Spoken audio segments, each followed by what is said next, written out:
Every night, life leaves a few new dents in you. The unfinished email, the conversation that didn't end well, the quiet fear about money, about love, about the future. You close your eyes, but your mind doesn't. It keeps working in the dark, trying to hold everything together. Your mind is not just a brain in your skull, it's a house and a nervous system at the same time. All day it stands in the storm, stress like heavy rain on the roof, criticism like cracks in the walls, bad news shaking the foundation. At night, your system goes into silent repair mode. But here's the problem. If you never step into that house in the morning and fix what's actually broken, you just keep living in a structure that's slowly collapsing. Tell me the truth. How often do you check your phone before you check yourself? You plug in your battery pack, charge your laptop, update your apps, but your inner battery is flashing red and you just ignore it. You have a plan for work, a plan for your finances, maybe even a meal plan. But do you have a plan every morning to repair your own mind? The Stoic philosopher Seneca wrote, "Begin at once to live, and count each separate day as a separate life." 2,000 years later, neuroscience agrees with him. Every morning, your brain wakes up ready to be rewired. The first 10 minutes are not just the start of a day, they're the opening scene of an entirely new life. If you spend those minutes in autopilot, you're not just wasting time, you're programming another day of the same old patterns. In this video, we're going to walk through 10 Stoic morning practices. Each one is a different kind of repair. Clearing emotional trash, checking your foundation, sealing small cracks, protecting your attention, and quietly building a legacy that will outlast you. No complicated theory, just 3 to 5 minute habits that, done consistently, will rebuild the structure inside you. If this resonates, stay with me. Like this video, subscribe, and share it with someone who feels worn out on the inside. And quietly say this to yourself: I'm allowed to rebuild my mind every morning. Number 1, release yesterday, the morning ritual of letting go. You know this moment well. You open your eyes, and before you even move your body, your mind hits play on the worst scenes from yesterday. The joke that didn't land, the message you still haven't replied to, the look on someone's face that made you feel small. Your alarm goes off, but it's not your phone that wakes you. It's the shame, the replay, the mental noise. Instead of waking up to a new day, you log back into an unfinished argument with the past. You haven't even touched the ground with your feet, and your nervous system is already acting like something is wrong right now, when actually nothing is happening except a memory. Your mind is like a smart trash can. Every day it collects emotional garbage, awkward moments, small failures, unfair comments, things you wish you had done differently. If you don't press the empty button, the bin doesn't magically clear itself. It just gets fuller. The system slows down. The whole house starts to smell off. Not because today is rotten, but because you never took out yesterday's trash. Seneca saw people doing this their entire lives, carrying old pain into new mornings. He wrote that true happiness is to enjoy the present without anxious dependence on the future. We can add something else. You also cannot enjoy the present if you are handcuffed to the past. Letting go is not a personality trait, it is a skill, and skills can be trained. Modern psychology calls it negativity bias. Your brain is wired to remember what hurt more than what helped. A compliment lands softly, an insult cuts deep. Your mind does this to protect you from danger, but in a normal day, that protection becomes overkill. You wake inside a museum of what went wrong. So you have a choice. You can keep believing the story that this is just how my mind works, or you can treat every morning like a short training session in releasing yesterday, not by pretending nothing happened, not by forcing fake positivity, by turning memories into information instead of identity. Here is a simple 2-minute ritual. The moment you wake up, before you reach for your phone, place one hand on your chest. Feel the rise and fall as you breathe. Take 3 slow, deep breaths.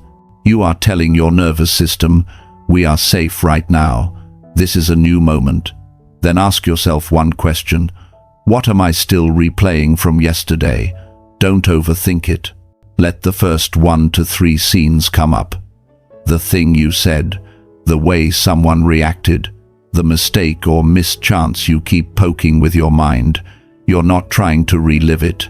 You're just labeling it. Now pick up a notebook or a piece of paper and write a simple line for each one. Yesterday. Lesson. Yesterday. I snapped at my coworker. Lesson. I need a boundary before I reach breaking point. Yesterday, I scrolled instead of sleeping. Lesson. My body pays the price when I avoid my feelings. Yesterday, I stayed silent when I should have spoken. Lesson. My comfort is costing me my self-respect. See what you just did? You moved from I am a failure to I experienced something and I learned from it. You took the garbage and turned it into data. The past becomes feedback, not a prison. Finally, close your eyes and say to yourself, quietly but clearly, that version of me is finished. Today, I respond differently. You are not erasing who you were. You are updating who you are willing to be. Do this consistently, and something powerful happens. Yesterday stops sitting on your chest and starts sitting on the shelf where it belongs.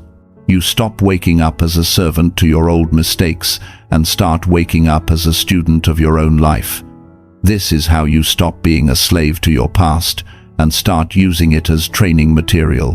Whisper this to yourself right now, so your mind doesn't forget. Yesterday is information, not my identity. Number 2, scan your foundation. Check your capacity before the day checks you. You've had days like this. You wake up, look at your to-do list, and it reads like a grocery receipt for a family of 20. 15 tasks, 3 meetings, 5 urgent messages. By noon, you're drained. By evening, you're disappointed and asking, what's wrong with me?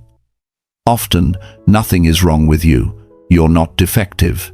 You're just stacking skyscraper weight on a foundation that, today, might only be strong enough for a small house. You are a tall building.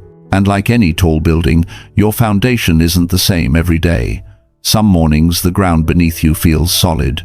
You slept well. Your stress is low. Other mornings, the ground is already cracked. You tossed and turned. You ate badly. You went to sleep with a knot of anxiety. Then you wake up and try to build a 50-story tower on soil that's already shaking. Your nervous system is also like a fuel tank. If yesterday was brutal and last night you numbed yourself with scrolling instead of resting, your tank is not full this morning, no matter how much coffee you drink. You can lie to your calendar and to other people, but you cannot lie to your nervous system. It knows exactly how much fuel is left. The Stoic teacher Epictetus said, "First say to yourself what you would be, and then do what you have to do. Be honest about who you are and where you are before you decide what to carry." If today you want to be focused, calm, and honorable, you cannot treat your mind and body like a machine you can overclock without consequences. Marcus Aurelius, ruling an empire, understood this. In his private reflections, he separated his days into 2 kinds. There were attack days, when he had the strength to push and carry heavy responsibility, and there were maintenance days, when the most courageous thing he could do was protect his sanity, keep the essentials running, and let the rest wait. So, here is your morning practice. Before you promise anyone anything, before you answer emails or add more to your list, run a 3-question scan on your foundation. Question 1. How does my body feel today, from 1 to 10? Not how I think it should feel, how it actually feels. Notice tension, heaviness, or lightness. If your body is at a 3, pretending it's at an 8 doesn't make you stronger. It just guarantees burnout. Question 2. Is my mind still tangled in yesterday? Are you replaying conversations, worrying about what you cannot control, carrying weight that has nothing to do with today's tasks? If half your attention is trapped in the past, you only have half left for the present. Question 3. If I could only do 2 or 3 things today, which ones would matter most? Not which tasks would make me look impressive, which actions would genuinely move my life forward or keep the most important areas from falling apart. When you answer these questions honestly, you stop treating your life like a contest of how much you can carry and start treating it like a craft you're building. Now, based on your answers, you categorize your day. Some days are full load days. Your body feels strong, your mind is clear, your emotional load is light. You can schedule more, push further. Use those days wisely. They are a gift, not a baseline. Other days are light days. Your fuel is at half. You can still do meaningful work, but you choose carefully. You give your best energy to the top 1 or 2 priorities and let the non-essential things slide without guilt. And then there are maintenance days. These are the days when your only real job is to keep the building from cracking further. You rest more. You simplify schedules. You do the bare essentials: food, sleep, hygiene. One small win.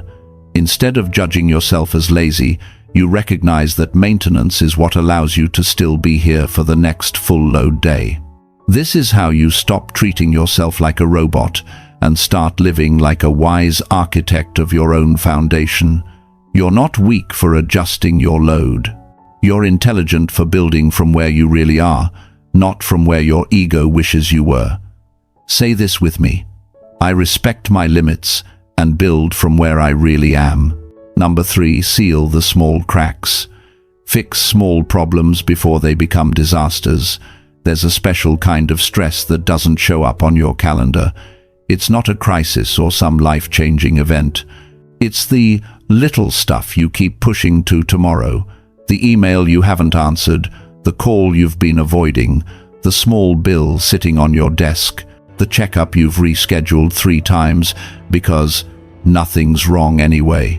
None of these feel big enough to demand your full attention, but together they quietly drain you. Your mind is bleeding energy through 100 tiny leaks. You wake up already feeling behind, not because anything catastrophic happened, but because you are surrounded by unfinished business.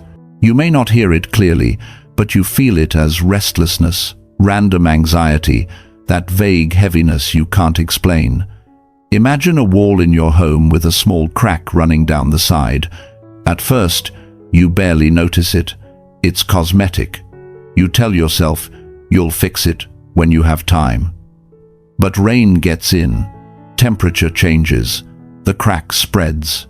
One day, part of the wall crumbles, and now you have a real problem. Not because the damage was sudden, but because the small damage was ignored. Your mind works the same way. A tiny worry: I should send that message. A small responsibility: I need to check that number. A simple appointment: I should book that scan. None of them will destroy you today. But leave enough of them unfinished, and they combine into a kind of mental mold that covers everything. You start to see the world through the lens of, I'm always behind. Think about your apps and notifications. One unread message, one red badge on the screen, one update you keep swiping away. You can pretend it doesn't bother you, but your brain tracks it. That little red dot is an open loop. It signals something is pending. Now multiply that by every small thing in your life you haven't dealt with. Your mental home screen is glowing with notifications. Psychology has a name for this: the Zeigarnik effect. Your mind is designed to remember unfinished tasks better than finished ones. It won't stop reminding you about that small thing you said you'd do. It keeps reopening the tab until you finally close it. Marcus Aurelius wrote, "Confine yourself to the present." That doesn't just mean be mindful. It means deal with what belongs to today while it is still small. A crack in the present is much easier to seal than a collapse in the future. Stoicism is not about ignoring problems. It's about meeting them early, when your response can still be simple. So, here's your morning practice. Create your morning micro-repair list. Every morning, after you've checked your foundation, take 1 minute to write down 3 small cracks you've been avoiding. Not giant life goals, micro-repairs, the email you owe, the form you need to fill out, the appointment you need to schedule, the short conversation you need to have. Be specific when you write them. Email Sarah about the report. Pay the electricity bill. Book dentist appointment. Then circle the simplest one. Ask yourself, which of these could I fix in 5 minutes or less? That one becomes your non-negotiable micro-repair for the morning. Your rule is simple. You fix it before 10 a.m. No debate, no delay, no "I'll do it later." You close that loop. When you do this, something small shifts inside you. You stop seeing yourself as the person who is always behind and start seeing yourself as the person who steadily closes gaps. Your brain learns a new story. When something is pending, I address it. The background noise gets quieter. There are fewer red dots on the mental screen. Over weeks and months, these small repairs add up. The pile of nagging tasks stops growing into a mountain. You live with fewer emergencies because you act before emergencies form. Instead of living in a house that's always on fire, you live in a house that gets regular maintenance. This is how you stop living in constant crisis mode and start turning your life into a well-kept structure. Whisper this to yourself as a commitment. I fix small cracks before they become collapses. Number 4, detox the poison, choosing what no longer gets access to you. There are things in your life you already know are bad for you, but you keep them anyway. The group chat that is nothing but gossip and complaints. The relationship where you walk on eggshells, shrinking yourself to keep the peace. The midnight habit of doom scrolling through fear and comparison until your brain is buzzing and your body is exhausted. If you drank a glass of poison, you wouldn't sit there and say, "It's fine, I'll just get used to it." You would call an ambulance. You would do whatever it takes to get it out of your system. But with mental and emotional poison, you often do the opposite. You turn it into a daily drink, normalize it, and then wonder why your soul feels sicker every week. The Stoic philosopher Seneca was one of the richest men in Rome. He had wealth and luxury, but he knew something most people never learn. Anything you can't let go of owns you. To protect his mind, he practiced voluntary poverty.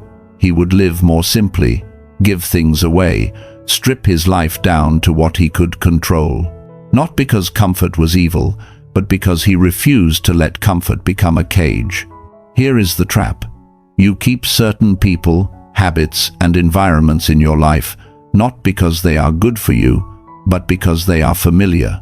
Familiar feels safe, but it isn't the same as safety.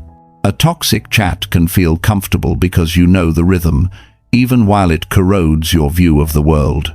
A draining relationship can feel familiar because you've rehearsed your role in it for years, even while it quietly kills your self-respect. Your nervous system adapts to whatever you expose it to repeatedly. If you keep drinking small doses of poison, your mind doesn't become immune, it becomes numb. You lose the ability to recognize what healthy even feels like. Calm starts to feel boring. Peace feels suspicious. Drama feels like home. Detoxing the poison in your life is not about dramatic overnight explosions. It's about conscious, consistent decisions to stop feeding what's destroying you. And the best time to make those decisions is in the morning, before the noise of the day convinces you to tolerate just one more day of the same old pain. Here is your morning practice. Step 1. Identify one poison source. Just one. Write it down in clear language. This friend leaves me drained and anxious every time we talk. This social media account makes me hate my own life. This habit of scrolling news at midnight keeps my brain in panic mode. Name it for what it is: poison. Step 2. Choose one micro-detox step for today. You don't have to burn everything down to start healing. You just have to interrupt the pattern. Maybe you mute that group chat for a week. Maybe you unfollow or restrict one account that feeds your insecurity. Maybe you create a no-phone rule for the last 30 minutes before sleep. Maybe you decide that today you will not answer that person's message immediately. You will give yourself space first. Step 3. Replace. Don't just remove. Poison leaves a gap. If you walk away from a toxic space but don't build a healthier one, your mind will crawl back to what it knows. So ask yourself, what can I put in this space that feeds me instead of draining me? A calmer conversation, a book, a walk, a journal. Through it all, say to yourself as a clear boundary, my peace is more valuable than this poison. Not in an angry way, but in a calm, self-respecting way. You are not declaring war on other people. You are declaring protection over your own mind. You have spent years enduring things that quietly damaged you because you thought you had no choice. You do. You can choose what gets access to your attention, your time, your energy. You can decide which voices are allowed to speak into your life and which ones are reduced to silence. This is how you stop merely surviving your days and start curating what is allowed to touch your inner world. Whisper this affirmation as a promise to yourself. I remove what quietly destroys me, even when it's familiar. Number 5. Set your non-negotiables. Become someone you can respect. You've done this before. You set a goal. You draw a boundary. You tell yourself, from tomorrow on, things will be different. And then tomorrow comes, life pushes back a little, and you whisper the most dangerous sentence in self-development. Just for today. I'll let it slide. You skip the workout just today. You stay silent when you promised yourself you'd speak. You let someone talk to you in a way you said you'd never accept again. Nothing explodes. The world doesn't end. But something inside you gets a little weaker. The problem isn't that you failed once. The problem is the message your brain receives. My word to myself doesn't really matter. Imagine a building. It has load-bearing walls, the walls that hold the entire structure up. You can repaint, redecorate, move furniture, even knock down non-essential walls. But if you punch a hole through a load-bearing wall, you're not rearranging anymore. You're destroying the building from the inside. Your principles are your load-bearing walls. They hold up your self-respect, your relationships, your sense of who you are. Every time you say, I will not cross this line, and then you cross it, you're not just being flexible, you're cracking the structure. Think of your mind like a computer. There are some core lines of code that the whole system depends on. If you randomly edit those lines to make things easier in the moment, the system doesn't get more free. It crashes. When you treat your deepest values as optional, don't be surprised when your sense of identity keeps glitching. The Stoic Cato the Younger understood this in an extreme way. When Julius Caesar offered him safety in exchange for his loyalty, Cato refused even though it cost him his life. To him, living without integrity was not really living. You won't face a choice like that, but you face its smaller version every day. Stay true to your principles or trade them for comfort. Marcus Aurelius kept it simple. Waste no more time arguing about what a good man should be. Be one. In other words, stop debating what is right and start practicing it, especially when it's inconvenient. So how do you make this practical without turning your life into a rigid cage? You do it by setting daily non-negotiables. Every morning, after you've cleared yesterday and checked your foundation, take a pen and write down 3 small but clear rules for yourself. Not giant, abstract ideals like be perfect, concrete, behavioral commitments that fit into your real life. For example, today, I will tell the truth in the meeting, even if it's uncomfortable. Today, I will move my body for at least 10 minutes, no matter how busy I feel. Today, I will not make self-deprecating jokes about myself to fit in. Notice how specific these are. They are not about controlling other people. They are about how you choose to show up. Then, upgrade this with an if-then plan, because temptation will come. Your brain loves loopholes. If I feel the urge to lie to avoid conflict, then I will pause, take one breath, and say one honest sentence. If I want to skip movement, then I will at least walk around the block once. If someone laughs at me and I want to join in by putting myself down, then I will stay quiet or say something neutral instead. By doing this, you pre-decide your behavior before the test arrives. When life pressures you, you don't need to negotiate with yourself in the heat of the moment. You've already made the decision in a calmer state. Will you succeed every time? No. You're human. But each time you keep a non-negotiable, you lay another brick in the wall of your self-respect. Each time you break one, you don't need to hate yourself. You simply need to notice, repair, and remind yourself why the rule existed in the first place. Over time, something powerful happens. You stop being impressed by people who talk big and start being impressed by the quiet consistency you build in yourself. You trust your own word more, and when you trust your own word, you move through the world differently, straighter, steadier, less desperate for approval. This is how you stop just knowing what's right and start living like someone you actually respect. Say this with me, slowly, like you mean it. My word to myself is a promise, not a suggestion. Number 6, let pressure out. Stop exploding over the small things. In the world you live in, "I'm fine" is one of the most common lies. You know how it goes. Someone asks, "How are you?" And even if your chest feels tight, your jaw is clenched, and your mind is racing, you smile and answer, "I'm good, it's all good." You keep going, you keep performing. From the outside, you look composed. On the inside, you feel like a pressure cooker left on high. Pressure by itself isn't the enemy. Life will always bring deadlines, responsibilities, emotions, and unexpected hits. The problem is what happens when you trap all that pressure inside with no release valve.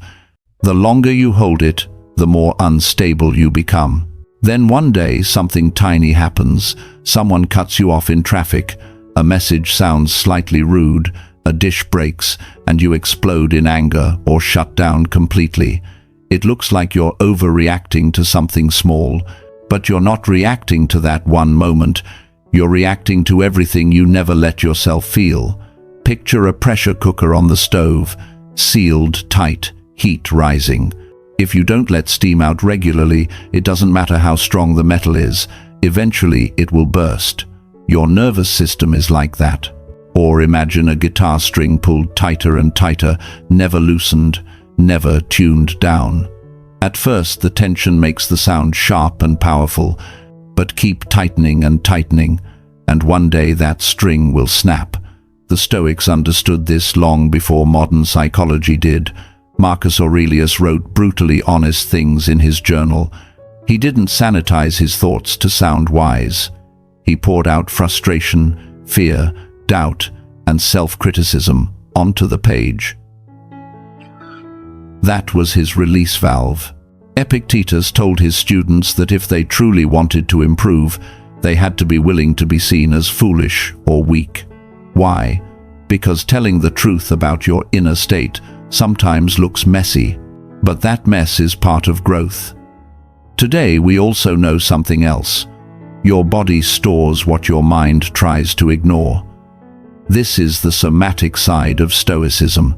Tight shoulders, shallow breathing, clenched jaw, a stomach that twists when you think of a certain name that's unspoken truth living in muscle and tissue. Your system doesn't just need a mental story, it needs a physical release. Writing, speaking, crying, moving. These are ways you open the valve. So how do you make this practical in the morning without turning it into drama hour? Try this. One brutal truth a day. Each morning, sit for a moment with yourself. No mask, no audience, just you. Take a breath and ask, what truth have I been avoiding? Let the answer come up, even if it's ugly. Maybe it's about work. I hate the way I'm treated in that meeting. I'm afraid I'm not actually good at what I do. Maybe it's about a relationship. I feel lonely even when we're together. I resent how much I do and how little is noticed. Maybe it's about your inner world. I'm terrified of failing, so I pretend I don't care. I feel lost, and I don't know who I am without my achievements. Write that truth down in a notebook, or say it out loud in a whisper if writing feels too much. Don't rush to fix it. Don't argue with it. Just acknowledge it. You are opening the valve. If you have someone safe in your life, a friend, a partner, a therapist, a mentor, you can choose one of these brutal truths and share it with them when the time feels right. Not to dump your entire emotional world on them, but to practice being seen in your honesty. If you don't have that person yet, it's okay. The first person who needs your honesty is you. You can also let your body help you release pressure. After writing your truth, stand up, shake out your hands, roll your shoulders. Take 3 deeper breaths than you normally would. This might sound small, but you are teaching your nervous system. It is safe to feel something and stay present. I don't have to shut down. As you build this habit, you'll notice a shift. You stop blowing up over small inconveniences because your system is no longer overloaded with unspoken weight. You stop snapping at people who don't deserve it. When something stressful happens, you still feel it, but it lands on a mind that has space, not on a container already filled to the brim. This is how you stop randomly losing it over small things, when in reality you've been carrying an entire unsaid sky on your back. Strength is not pretending you don't feel pressure. Strength is knowing when to let some of it out before it breaks you. Say this with me, and let it sink in. Letting pressure out is strength, not weakness. Number 7. Train for chaos. Make life a little harder before it does. Modern life makes it very easy to be soft. You can tap a screen and have food arrive. You can avoid awkward conversations with a text. You can distract yourself from every uncomfortable feeling with a scroll, a video, a song. Comfort is always one click away. And then you wonder why.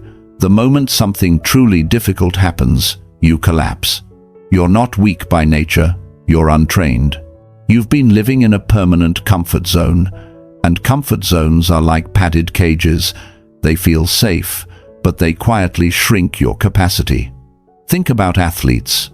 They don't wait until game day to see what they're made of. They deliberately push themselves in practice. They run when they're tired, lift when they'd rather rest, train in bad weather, simulate harder conditions than the real event. Why? So that on game day, reality feels easier than what they're already used to. The Stoics did the same thing with life.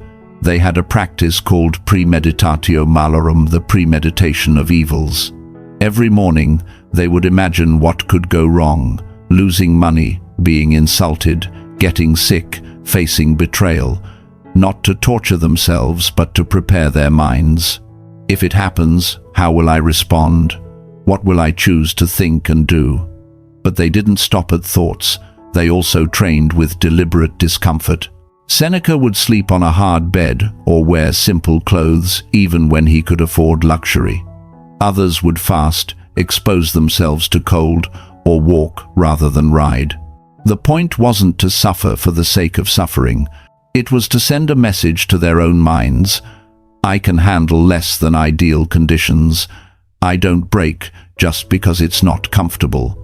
Today, neuroscience has a word for this: stress inoculation. When you voluntarily face small, controlled doses of discomfort, your nervous system learns that stress doesn't automatically mean danger. Your heart can beat faster without it being a panic attack. You can feel cold, hunger, or fear without it meaning you're in mortal danger. You build resilience the same way you build muscle, by giving yourself resistance. So how do you train for chaos in a way that fits a normal life, not a monk's cave? Here's a simple 2-step morning combo. Step 1. Spend 30 seconds imagining one thing that could realistically go wrong today. Just one. The meeting could go badly, your idea could be rejected, traffic could make you late. Someone might speak to you in a disrespectful way. Don't spiral into catastrophe. Just pick a single challenge and ask, if this happens, how will I respond? Visualize yourself staying grounded. You breathe once before answering. You choose calm words rather than reactive ones. You accept the no and move to plan B. You remind yourself, this is unpleasant, not unbearable. In those 30 seconds, you're installing an emotional backup plan. If the challenge appears, your mind will recognize it. We've already thought about this. We know what to do. Step 2. Do one hard thing on purpose. It doesn't have to be extreme. It just has to be harder than what you would automatically choose. Take a cold shower instead of a hot one. Not forever, maybe just the last 30 seconds. Do 10 more push-ups or walk 10 more minutes than you feel like. Leave your headphones at home and walk in silence with your thoughts instead of drowning them in noise. Send that difficult email you've been putting off. Speak up once in the meeting where you usually stay invisible. While you're doing it, your mind will complain. This is unnecessary. Why are we doing this? We could be comfortable. That's the exact moment the training is working. You're separating your actions from your impulses. You're teaching your brain, we can choose the hard path and survive. Over time, small storms like this change your identity.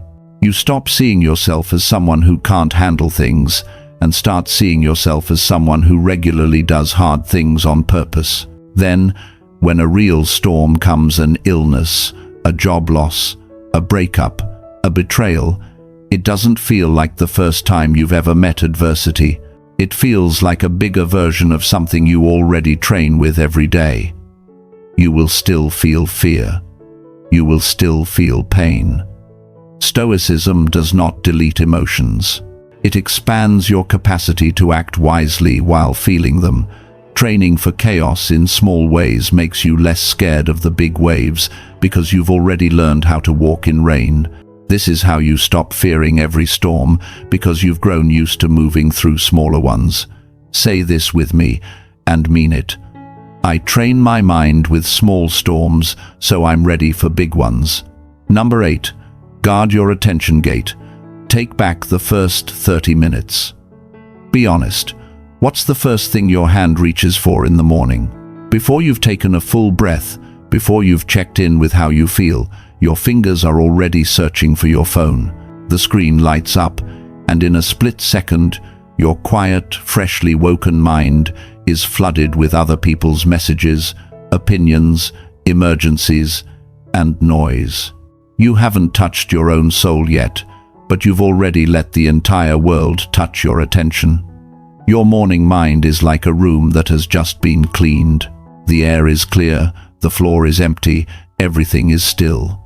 Reaching for your phone first thing is like dragging in the trash cans from every alley in the city and dumping them in the middle of that room. News outrage, random ads, notifications, drama in the group chat. It doesn't matter how strong you are if you pour garbage into a clean space. You no longer have a clean space. Epictetus taught his students in a small, simple school. No luxury, no fancy distractions, just the essentials.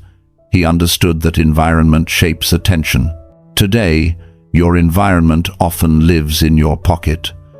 Modern neuroscience shows that when you check your phone first thing, you hit your brain with a quick spike of dopamine, tiny bursts of novelty and stimulation. It feels good for a moment, but it trains your mind to chase shallow hits instead of deep focus. After that, sitting quietly with your own thoughts feels boring, when in reality it's exactly what you need. So here's your challenge. Create a 30-minute, no-input zone every morning. That means for the first half hour after you wake up, nothing external gets into your mind. No notifications, no social media, no emails, no news. If you can, use a separate alarm clock so you don't have to touch your phone at all. If you must use your phone as an alarm, turn it off and put it face down. The rule is simple. For 30 minutes, you are not available to the world. You are only available to yourself. This will feel uncomfortable at first. Your hand will reach for the phone on autopilot. Your brain will whisper, "What if something important happened?" But pause and ask, how often is that actually true? Most of the time, when you check just in case, you don't find a true emergency. You find noise. You find other people's agendas. You find another reason to be anxious, angry, or distracted. In your no-input zone, you are training your nervous system to stop confusing urgency with importance. What do you do in those 30 minutes instead? Keep it low-tech and high-impact. Drink water. Breathe deeply and stretch your body awake. Open a window or step outside for a moment and feel real light on your face instead of blue light in your eyes. Jot down a few lines in a journal. How do I feel? What did I repair yesterday? What truly matters today? You can quietly review your 3 non-negotiables, or write one thing you're grateful for and one thing you're building. These simple acts ground you in your own life before you enter anyone else's. Over time, this practice changes your relationship with attention. You stop being a product that algorithms fight over and start becoming the architect of your own focus. You'll notice you're less reactive to messages, less shaken by headlines, less addicted to checking your phone for no reason.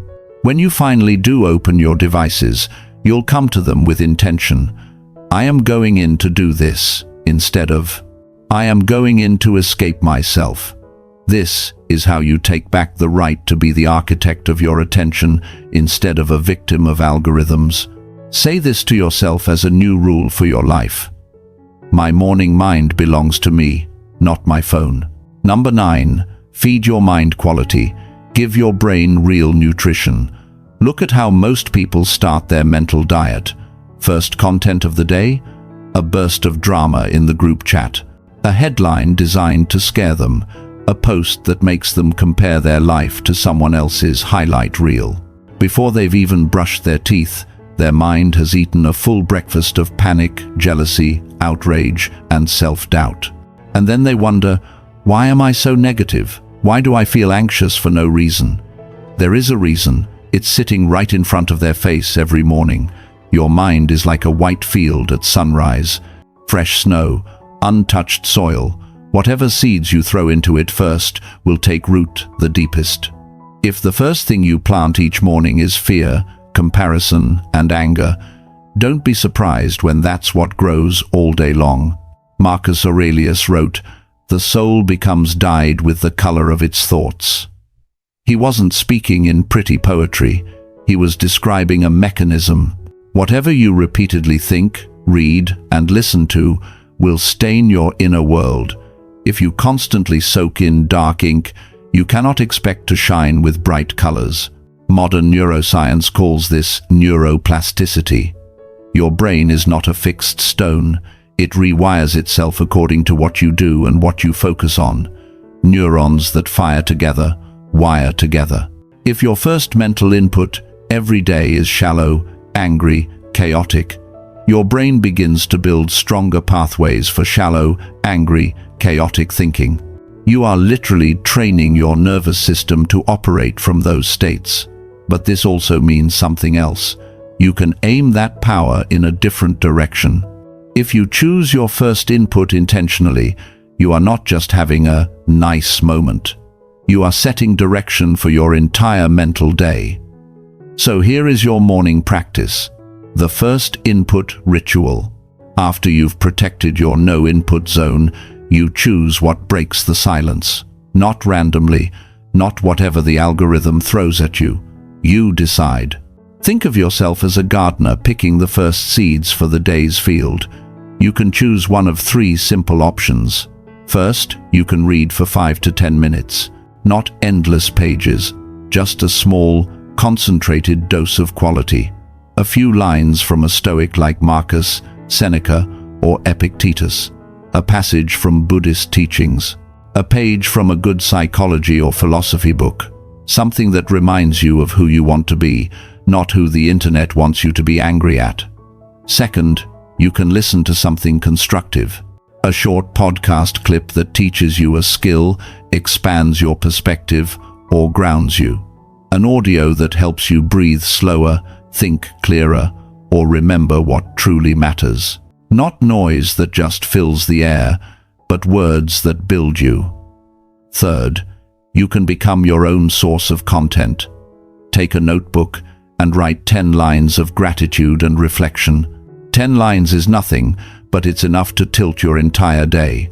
I'm grateful for this is what I repaired yesterday.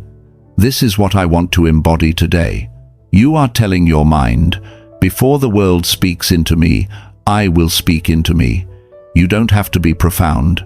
You just have to be honest and intentional. You're feeding your brain something with nutrients, wisdom, clarity, perspective, self-respect. The point is not to be perfect.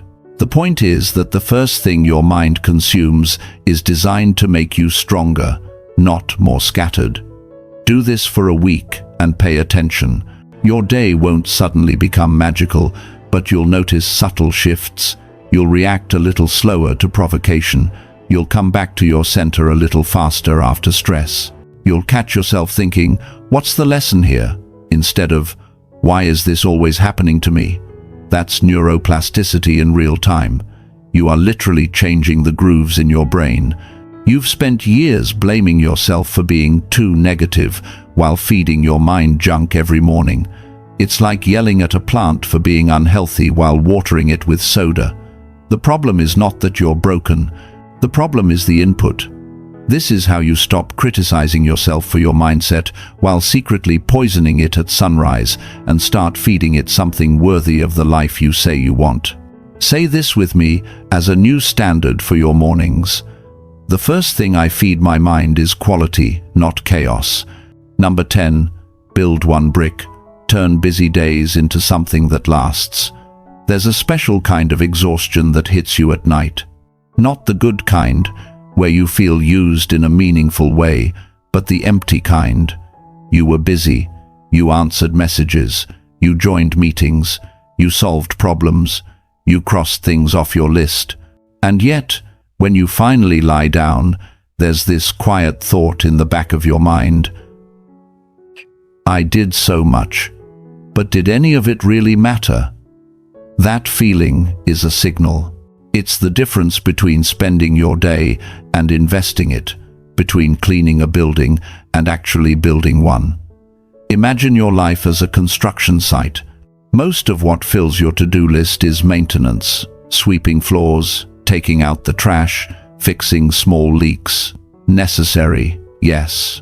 But if all you ever do is clean and repair, you can work yourself to the bone and still end up with nothing new standing at the end of the year. A project, a craft, a contribution that's the actual building. That's the wall that keeps growing, the structure that will still be there when today's emails are forgotten. The Stoics understood this very well. Marcus Aurelius, Seneca, Epictetus. They weren't just surviving their days, they were leaving something behind. Marcus wrote his reflections, not to become a famous author, but to keep his mind straight. Seneca wrote letters to guide a younger man, and unknowingly, millions more after him. Epictetus taught ideas in a small room that still move people centuries later. They built bricks of thought that outlived their own bodies. Modern psychology has a word for this sense of contributing to something larger than yourself. Purpose. In Japanese, ikigai, the reason you get up in the morning. It's not just about passion or pleasure, it's about feeling that your existence is connected to something that extends beyond your own comfort. When your mornings include even one small act of building, your life begins to feel less like a loop and more like a path. So, here's your morning practice. Build one brick. Not a wall, not a cathedral, one brick. Ask yourself, if I only had 15 minutes this morning to create something that lasts longer than today, what would I do? Be honest. Don't chase perfection. Chase direction. Maybe that brick is a short piece of writing, a paragraph for a future book, a blog post draft, a page in a journal where you capture a lesson you never want to forget. When you write with intention, you're not just recording your life, you're shaping it into something that can guide you and others later. Maybe your brick is a micro skill, 15 minutes learning a new concept, one page of a meaningful book, read slowly and reflected on, one small exercise in a craft you want to master, design, language, music, coding, anything. Skills compound. Today's 15 minutes become tomorrow's competence and next year's confidence. Maybe your brick is a single message that helps someone else go further, a thoughtful text of encouragement, a short voice note that shares a truth they need to hear, a genuine thank you to a mentor. You may forget that message, but the person on the other side might carry it for years. The key is this: what you do in those 15 minutes should still matter a week from now. If you repeated it every morning for a year, something real would stand where now there is nothing. The rest of your day can still be full of maintenance emails, tasks, errands. Life won't stop being practical. But when you place your brick first, before the world pulls you into its urgencies, you reclaim a part of your day for legacy, not just logistics. Over time, you'll notice the emptiness at night begins to soften. You may still be tired, but there's a quiet, solid feeling underneath. Whatever else happened today, I added one brick. That's how real work is built, not in dramatic bursts, but in steady, almost unremarkable repetition. This is how you stop burning through your days like disposable matches and start investing them into something that will stand long after the flame of today goes out. Say this with me as a commitment, not a slogan. Every morning, I add one brick to something that will outlive this day. The first 60 minutes decide your mind's fate. Look at what you just walked through. You started by releasing yesterday, refusing to let old scenes own a new day. Then you scanned your foundation, asking honestly, what can I really carry today? You learned to seal the small cracks before they turn into collapses, and to detox the quiet poisons you were calling normal. You set your non-negotiables, the load-bearing walls that don't bend just because the day gets hard. You began letting pressure out instead of pretending you feel nothing. You trained for chaos with small chosen storms, so life's bigger storms don't immediately break you. You guarded your attention gate, keeping your morning mind clean before the world throws its trash at you. You fed that mind with quality instead of chaos, and you placed one brick each morning into something that will outlive today. This is not abstract philosophy. This is what Marcus Aurelius meant when he wrote, "You have power over your mind, not outside events." The first 60 minutes of your day are where you either use that power or quietly give it away. You don't have to do all 10 practices tomorrow. Start small. Choose the 3 that hit you the hardest, the ones your mind clearly needs. Practice them for 2 or 3 weeks. Let your brain learn the path. Then, like adding more weight in the gym, slowly bring in the others. Small, consistent reps beat big, dramatic promises every time. Hold this sentence in your chest as you wake up tomorrow. I rise each morning, not just to survive the day, but to rebuild the mind that will face it. If that resonates, type it in the comments to lock it in. If this helped you, like this video, subscribe to Stoic Current and share it with someone who feels exhausted on the inside. And when you're ready, go deeper with us in the next video, whether it's about protecting your attention in a noisy world or a stoic night routine to repair your mind before sleep. Your days won't change themselves. but your mornings can.